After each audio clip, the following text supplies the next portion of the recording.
എപ്പോഴൊക്കെ നീ നല്ലത് നിയ്യത്താക്കുന്നുവോ അപ്പോഴൊക്കെ നീ ഖൈറിലാണ്. നീ പ്രവർത്തിക്കുന്നില്ലെങ്കിൽ പോലും നിന്റെ മനസ്സിൽ നീ നന്മ നിയ്യത്താക്കുന്ന സന്ദർഭത്തിലൊക്കെ നീ ഖൈറിലാണ്.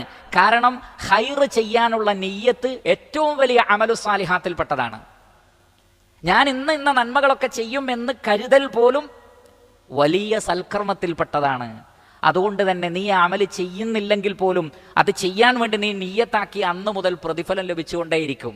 ശ്രദ്ധിക്കുക, അന്ന് മുതൽ പ്രതിഫലം ലഭിച്ചുകൊണ്ടേയിരിക്കും. അതുകൊണ്ടാണ് സ്വഹാബത്തിനെ കുറിച്ച് പറയുന്നിടത്ത് പറഞ്ഞത് 6 മാസം മുമ്പേ റമദാനിന് ഒരുങ്ങുന്നു. 6 മാസം മുമ്പേ അവർ റമദാനിന് വേണ്ടി ഒരുങ്ങിയിരുന്നു. എന്തിനാണ്? ആ പ്രതിഫലം നേടിയെടുക്കുവാൻ വേണ്ടി.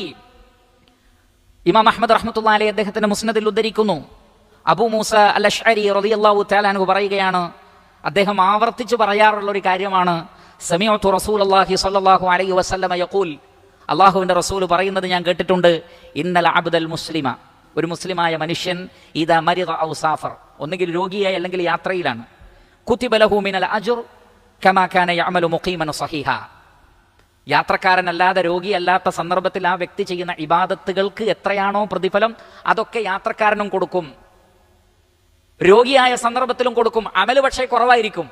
പക്ഷേ എന്തുകൊണ്ടാണ് ആ വ്യക്തിക്ക് രോഗിയായപ്പോൾ നേരത്തെ ചെയ്തിരുന്ന കാര്യങ്ങൾ ചെയ്യാൻ പറ്റാത്തത്? ശരീരം ദുർബലമാണ്. പക്ഷെ അതിൻ്റെ